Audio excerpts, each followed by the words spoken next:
Hello बच्चों, good morning. कैसे हैं आप सब। मैं आपकी हिंदी की टीचर संगीता जायसवाल। आज मैं आपके लिए लेके आई हिंदी लोक भारती 9 स्टैंडर्ड दूसरी इकाई पोयम नंबर 6 निसर्ग वैभव। पूरक पठन है जिसके कवि हैं सुमित्रा नंदन पंत जी। ठीक है, आज हम पढ़ने वाले हैं बच्चों निसर्ग वैभव जिसके कवि हैं सुमित्रा नंदन पंत जी। चलिए, इस कविता को शुरू करने से पहले मैं आपको बताना चाहती हूँ कि इस वीडियो में आपको क्या क्या चीज़ें प्रोवाइड की जाएंगी। तो सबसे पहले हम कवि के बारे में पढ़ेंगे, उसके बाद गद्य संबंधी देखेंगे, उसके बाद पोयम रीड करूंगी, जो कठिन शब्द आएंगे बच्चों वो बताऊंगी, भावार्थ आपके कंप्लीट किए जाएंगे, और उसके बाद चैप्टर के पीछे जो एक्सरसाइज दी गई है, स्वाध्याय दिया गया है, वो भी पूरी तरह से कंप्लीट कराया जाएगा। ग्रामर से रिलेटेड जो क्वेश्चन दिए गए हैं वो सारी चीज़ें भी कंप्लीट कराई जाएंगी। तो लास्ट तक बने रहेगा इस वीडियो में, कहीं जाने की जरूरत नहीं है, सारे डाउट्स आपके क्लियर किए जाएंगे। चलिए हम स्टार्ट करते हैं। आज का हमारा वीडियो है निसर्ग वैभव। ठीक है, हमारी कविता का नाम क्या है बच्चों? निसर्ग वैभव, और जिसके कवि हैं सुमित्रा नंदन पंत जी। चलिए जानते हैं क्या है इस कविता में, सीखते हैं। आइए स्टार्ट करते हैं। कवि के बारे में जान लेते हैं। इनका जन्म 20 मई 1900 में हुआ था, मृत्यु 28 दिसंबर 1977 में हुआ था। परिचय है, छायावादी कवि थे, प्रकृति के साथ साथ मानव सौंदर्य और आध्यात्मिक चेतना के भी कुशल कवि थे। कृतियां हैं वीणा, गुंजन, पल्लव, ग्राया, चिदम्बरम, कला, चांद, काव्य संग्रह, हार, उपन्यास आदि हैं। ठीक है बच्चों, तो ये थे सुमित्रा नंदन पंत जी का परिचय। चलिए हम पद संबंधी जान लेते हैं बच्चों। कविता रस की अनुभूति कराने वाली, सुंदर अर्थ प्रकट करने वाली, हृदय की कोमल अनुभूतियों का साकार रूप कविता है। प्रस्तुत रचना में प्राकृतिक वैभव, सौंदर्य, निसर्ग, रय, अनुभूति, उदारता, आध्यात्मिकता, अद्भुत भाषा प्रभाव एवं वर्णन शैली का साक्षात्कार किया गया है। ठीक है, चलिए बच्चों देखते हैं, कविता शुरू करते हैं हम। कितनी सुंदरता बिखरी है प्राकृतिक जगत में, ईश्वर टपक रही गिरे शिखरों से झर, लौट रही घाटी में, लिपटी धूप छां में नीस्वर। ठीक है, कठिन शब्द देख लीजिए बच्चों। नीस्वर यानी कि बिना किसी आवाज के। ठीक है, लिख लीजिए आप लोग। चलिए इसका भावार्थ देख लेते हैं बच्चों। अब हम यहाँ पर पंत कवि जी कहते हैं, प्राकृतिक के सुकुमार कवि जो हैं वो कहते हैं कि प्राकृतिक की सुंदरता का वर्णन करते हुए कवि कहते हैं कि ईश्वर द्वारा निर्मित इस प्राकृतिक का रूप बहुत ही सुंदर है। भगवान ने जो ये प्राकृतिक रूप बनाया है ये बहुत ही सुंदर है। पर्वतों के शिखरों से झर रहे झरने कभी घाटियों पर लौट रहे हैं तो कभी धूप छांव से होते हुए चुपचाप यानी कि खामोशी से आगे बढ़ रहे हैं। जगत में सुंदरता बिखरी हुई है, पहाड़ों पर चोटियों में फैली हुई है, और इस तरह से ऐसा लग रहा है कि वो कभी धूप छांव में खेल रही हैं, खामोशी से चुपचाप से वो आगे बढ़ रही हैं। आगे देखते हैं। अनिल स्पर्श से पुलंकित तृण दल, बहती सीमाहीन शरण, संगीत स्रोत सी, अह रह बन भू ममर। ठीक है, तो अनिल यानी कि पवन, तृण दल यानी कि हरी घास का समूह, अह रह यानी कि प्रतिदिन, पुलंकित यानी कि प्रसन्न करना, सह रण यानी कि मधुर, ममर यानी कि पत्तों की आवाज को कहा जाता है। ठीक है बच्चों, चलिए देख लेते हैं। तो यहाँ पर जो वायु है सर्वत्र यानी कि सब जगह बह रही है, उसके स्पर्श से हरी घासें पुलंकित हो रही हैं, यानी कि खुश हो रही, रोमांचित हो रही हैं। सीमाओं से रहित हवाएं बहती जा रही हैं। मधुर संगीत का स्रोत बनी हुई हवाओं के कारण वनों में ममर अर्थात पत्तों के हिलने डुलने की आवाज धीरे धीरे निरंतर सुनाई पड़ रही है। ठीक है बच्चों, चलिए आगे देखते हैं। फूलों की ज्वालाएं आंखें करती शीतल, मुकुल अधर मधु पीते गुंजन भर मधुकर दल। मुकुल यानी कि कली, मधुकर यानी कि भौरा, अधर यानी कि होठ। ठीक है बच्चों, समझ में आएगा, लिख लीजिए आप लोग वीडियो पॉज करके इसके कठिन शब्द। चलिए आगे इसके और भी देख लेते हैं। और भी पंक्तियां हैं इसमें। तितली उड़ती दूर कहीं, पल्लव छाया में, रुक रुक गाती बन प्रिय कोयल। ठीक है बच्चों, चलिए अब इसके कठिन शब्द देख लेते हैं। पल्लव यानी कि कोमल पत्ते। ठीक है बच्चों, चलिए इसके भावार्थ देख लेते हैं हम लोग। रंग बिरंगे फूल आंखों में शीतलता प्रदान करते हैं। जो रंग बिरंगे फूल होते हैं ना बच्चों, आंखों में क्या प्रदान करते हैं? शीतलता प्रदान करते हैं। चारों तरफ लाल रंग के फूल खिले हुए हैं। फूल का रंग ज्वालाओं का निर्माण कर रहे हैं। उन्हें देखकर मनुष्य की आंखों में तृप्ति होती है, यानी मनुष्य की आंखों को ठंडक मिलती है। भौरे भी अपने दल के साथ आकर गुंजन करते हैं। वो फूलों की कलियों पर बैठकर अपने होठों में मधुर पान करते हैं। तितलियां जो है मंडराती हैं। दूर कहीं वन में किसी पेड़ जंगल में बैठकर कोयल भी जो है वो जो नवीन पत्ते आए हुए हैं उनकी छाया में सुरीले कंठ में रुक रुक कर मधुर गीत जो है वो सुनाती हैं। ठीक है बच्चों, समझ में आया आप लोगों को? चलिए आगे देख लेते हैं। लेटी नीली छाए कुछ रवि किरणों में गुफित, दुरारो भारती डाले, निश्चल तरंग सी स्तंभित। कुश यानी कि दुर्बल, गुफित यानी कि गुथा हुआ, दुरारो यानी कि ताड़ का पेड़ जिस पर चढ़ना मुश्किल हो, निश्चल यानी कि स्थिर, स्तंभित यानी कि स्थिर। चलिए आगे देख लेते हैं पंक्तियां। स्वर्ण भाल गिर सर्वप्रथम, करती उषा अभिनंदन, झाड़ यही सोती छिप, निर्जन में कर संध्या वंदन। निर्जन यानी कि वीरान, मनुष्यहीन। ठीक है बच्चों, चलिए इसके भावार्थ देख लेते हैं हम लोग। सूर्य की नुकीले किरणें नीले आकाश यानी कि गगन की छाया में गुथी हुई लगती हैं। ठीक है, सूर्य यानी कि रवि। ठीक है, जब सूर्य की तिरछी किरणें धरती पर यानी कि भू पर, धरती पर, पृथ्वी पर पड़ती हैं तो अचल तरंगों की तरह दिखाई देती हैं। किसकी तरह दिखाई देती है? अचल तरंगों की तरह दिखाई। सोने के भाले जैसे प्रतीत होने वाली किरणें प्रातःकाल यानी कि सुबह में धरती पर जब पड़ती हैं और शाम होते ही संध्या वंदन के साथ एकांत में कहीं छुप जाती हैं। ठीक है बच्चों, चलिए आगे देख लेते हैं। अप लक तारापथ शशि मुख का, बंधता लेखा दर्पण, यही शैल कंधों पर सोया, जगत गंध समीरण। ठीक है, अपलक यानी कि बिना पलक झपकाए, शैल यानी कि पर्वत, समीरण यानी कि पवन। ठीक है बच्चों, चलिए आगे की लाइनें देख लेते हैं, पंक्तियां देख लेते हैं हम। सदय स्फुट सौंदर्य शशि समामोह भरती, मन में कितना विस्मय कर विचित्र भरा पर्वत जीवन में।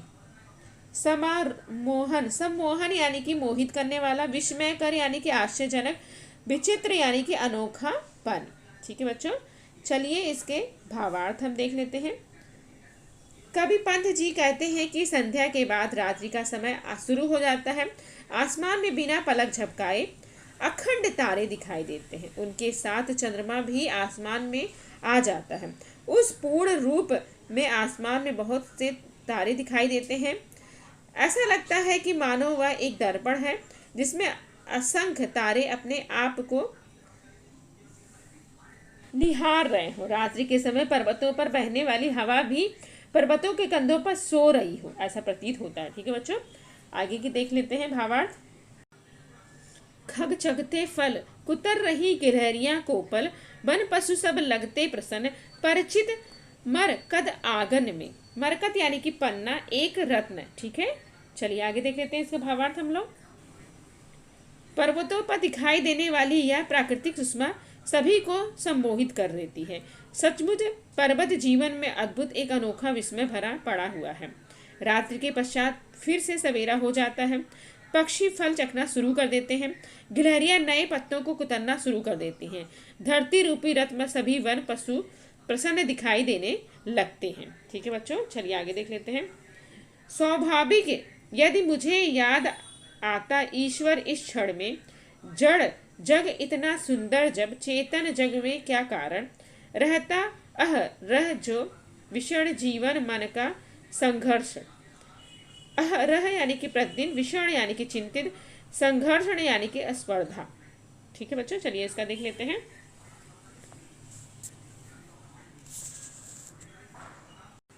हे ईश्वर, मुझे वह कारण नहीं पता है कि आखिर क्यों इस जड़ जगत में इतनी खुशियां हैं, जबकि चेतन अर्थात मनुष्यों की दुनिया यानी कि संसार जो है प्रत्येक दिन लड़ाई और संघर्षों से भरा हुआ है। ठीक है, तो यहाँ पे ईश्वर जो है कह रहे हैं कि मुझे नहीं पता है कि आखिर क्यों जड़ जगत में इतनी खुशियां हैं, जबकि जो मनुष्य है, मनुष्य का जो संसार है हमेशा लड़ाई झगड़ों से दुखों से भरा हुआ है। चलिए आगे देख लेते हैं। मनुज प्राकृतिक का करना फिर न विश्लेषण सलेषण, ईश्वर का प्रतिनिध नर अभिशापित हो उसका जीवन, लगता अपनी क्षुद्र अहंता ही में सीमित केंद्रित छिन्न हो गया विश्व चेतना से मानव मन निश्चित।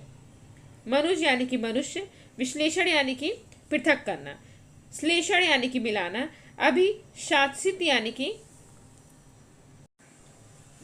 उसे अभी श्राप मिला हो, क्षुद्र यानी कि तुच्छ, अहता यानी कि अहंकार से है। ठीक है बच्चों, चलिए देख लेते हैं इसके भी भावार्थ हम लोग। मानव के स्वभाव का एक बार सलेषण और विश्लेषण करने की आवश्यकता है, यानी कि जरूरत है। आखिर कैसे ईश्वर के प्रतिनिधि मनुष्य का जीवन श्रापित हो गया है। ऐसा लगता है कि ओछे अहंकार से मनुष्य स्वयं तक ही सीमित एवं केंद्रित होकर दुनिया के प्रति अपने कर्तव्यों से विमुख हो गया है। ठीक है बच्चों, तो ये भावार्थ यहाँ पर समाप्त होते हैं। चलिए अब हम पेज नंबर आप लोग 63 पर आ जाइए, वहाँ पे हम लोग स्वाध्याय कंप्लीट करते हैं इसका। कविता में आए प्राकृतिक सौंदर्य के घटक कौन कौन से हैं? 4 बॉक्स दिए गए हैं आपको, ये कंप्लीट करना है। कविता में कौन से प्राकृतिक घटक आए थे, सौंदर्य के घटक आए थे, वो कंप्लीट करना है बच्चों आपको। ठीक है, चलिए इसका उत्तर लिख लीजिए आप लोग। तो कविता में आए प्राकृतिक घटक हैं पुलंकित तृणदल, ठीक है, नंबर 2 है गिर शिखर, नंबर 3 है फूलों की ज्वालाएं, और नंबर 4 है तितलियां। ठीक है बच्चों, समझ में आ गया? लिख लीजिए, वीडियो पॉज करके इसके उत्तर आप लिख सकते हैं आराम से। चलिए क्वेश्चन नंबर 2 पे जाएंगे बच्चों हम। खा है हमारे सामने, पहले हमने का कंप्लीट किया है, अब हम खा कंप्लीट करेंगे। ठीक है बच्चों, कविता की पंक्तियों को उचित क्रमानुसार लिखकर प्रवाह तालिका जो है उसमें पूर्ण करना है आपको। तो यहाँ पे बच्चों कुछ चेंज करने की जरूरत नहीं, सिर्फ क्रम चेंज करना है। ठीक है, कौन से क्रम पहले आया था वो आपको लिखना है। तो परिचित मरकत आंगन में 2 आया है, अभिशासित हो उसका जीवन। नंबर 3 पे आया है अनिल स्पर्श से पुलंकित तृणदल, और नंबर 4 पे आया है निश्चल तरंग सी स्तंभित। ठीक है, तो प्रभाव तालिका यहाँ बनी हुई है नीचे, एग्जाम में जब आप देंगे तो आपको भी ऐसे इस तरह से प्रभाव तालिका मिलेगी, उसको आपको पूर्ण करना रहेगा। ठीक है, सिर्फ आपको क्रम चेंज करना है। चलिए ठीक है, बता देती हूँ आपको। तो पहली लाइन में आपको आएगा अनिल स्पर्श से पुलंकित तृणदल, दूसरी लाइन में आएगा निश्चय तरंग सी स्तंभित, और तीसरी लाइन में बच्चों आएगा परिचित मरकत आंगन में, और चौथी लाइन में आपको आएगा अभिशासित हो उसका जीवन। ठीक है बच्चों, समझ में आ गया? लिख लीजिए, वीडियो पॉज करके आप लोग इसका आंसर। चलिए आगे के क्वेश्चन और भी हैं, वो देख लेते हैं हम लोग। क्वेश्चन नंबर 2 है हमारे सामने, कविता द्वारा प्राप्त संदेश क्या है वो लिखना है। और क्वेश्चन नंबर 3 है कविता में तृतीय चरण का भाव सरल हिंदी में लिखिए। ठीक है, तो चलिए पहले क्वेश्चन नंबर 2 कंप्लीट करेंगे, उसके बाद हम लोग क्वेश्चन नंबर 3 कंप्लीट करेंगे। प्रस्तुत कविता में जो प्राप्त संदेश है वो लिख लेते हैं। प्रस्तुत कविता में हमें अपने व्यवहार का विश्लेषण करने का संदेश देती है। मानव ईश्वर द्वारा निर्मित सर्वश्रेष्ठ प्राणी है, उसके बाद ही हम हमेशा चिंताग्रस्त ही रहते हैं। कविता हमें संदेश देती है कि मनुष्य को अपना अहंकार और आत्म केंद्रित का त्याग करना चाहिए। ठीक है, ये था हमारा संदेश। अब हम इसके भावार्थ लिखेंगे। तीसरे चरण का भावार्थ हमें लिखना है। तो तीसरा चरण ये है हमारे सामने। फूलों की ज्वालाएं आंखें करती शीतल, मुकुल अधर मधु पीते, गुंजन भर मधुकर दल, तितली उड़ती दूर कहीं पल्लव छाया में, रुक रुक गाती वन प्रिय कोयल। ठीक है बच्चों, इसका हमें सरल शब्दों में भावार्थ लिखना है। तो इस तरह से है। रंग बिरंगे फूल आंखों को शीतलता प्रदान करते हैं, मधु से भरी हुई कलियों का रस भौरों को दल पीता है, तितलियां उन पर मंडराती हैं, कहीं दूर वन में किसी पेड़ पर बैठकर कोयल जो है नवीन जो पत्ते हैं उसकी छाया में सुरीले कंठ से रुक रुक कर गीत गाती है। ठीक है बच्चों, तो ये था सरल अर्थ में उसका भावार्थ। ठीक है, क्वेश्चन नंबर 3 कंप्लीट होता है। अब हम भाषा बिंदु की तरफ जाएंगे बच्चों। भाषा बिंदु दिया हुआ है निम्नलिखित मुहावरे कहावतों को अनुपयुक्त शब्द काट कर उपयुक्त शब्द को प्रयोग करना है आपको। ठीक है, तो यहाँ पर 6 दिए गए हैं बच्चों, कंप्लीट करना है। तो पहला आपका है टोपी पहनना, दूसरा है कमर बंद करना, नंबर तीसरा है गेहूं गीला करना, नंबर 4 है नाक की किरकिरी होना, नंबर 5 है धरती सर पर उठाना, नंबर 6 है लाठी पानी का बैर होना। तो टोपी पहनना, तो टोपी पहनाना होता है। ठीक है, टोपी पहनाना होता है। कमर बंद करना, कमर बंद नहीं करना होता बच्चों, नजर बंद करना होता है। ठीक है, इसका करेक्ट आंसर होता है नजर बंद करना। ठीक है, लिख लीजिए वीडियो पॉज करके आप लोग इसका उत्तर। टोपी पहनना नहीं होता, टोपी पहनाना होता है, और इसका होता है कमर बंद करना है का नजर बंद करना होता है। ठीक है, क्वेश्चन नंबर दूसरे पर जाएंगे हम लोग। गेहूं गीला होना, गेहूं गीला होना नहीं होता बच्चों, आटा गीला होना होता है। ठीक है, इसका करेक्ट उत्तर क्या होगा, आटा गीला होना होता है। ठीक है बच्चों, चलिए आगे देख लेते हैं। नाक की किरकिरी होना, नाक की किरकिरी होना नहीं होता बच्चों, आंख की किरकिरी होना। ठीक है, इसका सही उत्तर है आंख की किरकिरी होना। ठीक है, इसका सही उत्तर क्या है, आंख की किरकिरी होना। चलिए 5 पे जाते हैं हम लोग, वो देख लेते हैं। धरती सर पर उठा लेना, धरती सर पर उठा लेना नहीं होता, आसमान सर पर उठा लेना होता है। ठीक है बच्चों, आसमान सर पर उठा लेना होता है। चलिए लास्ट देख लेते हैं मुहावरा। लास्ट मुहावरा है लाठी पानी का बैर होना। तो लाठी पानी का बैर नहीं होता, आग पानी का बैर होता है। ठीक है, इसका सही उत्तर है आग पानी का बैर। तो इस तरह से ये वीडियो समाप्त होता है। लास्ट तक बने रहने के लिए हमारे साथ थैंक यू सो मच बच्चों। बाय बाय बच्चों।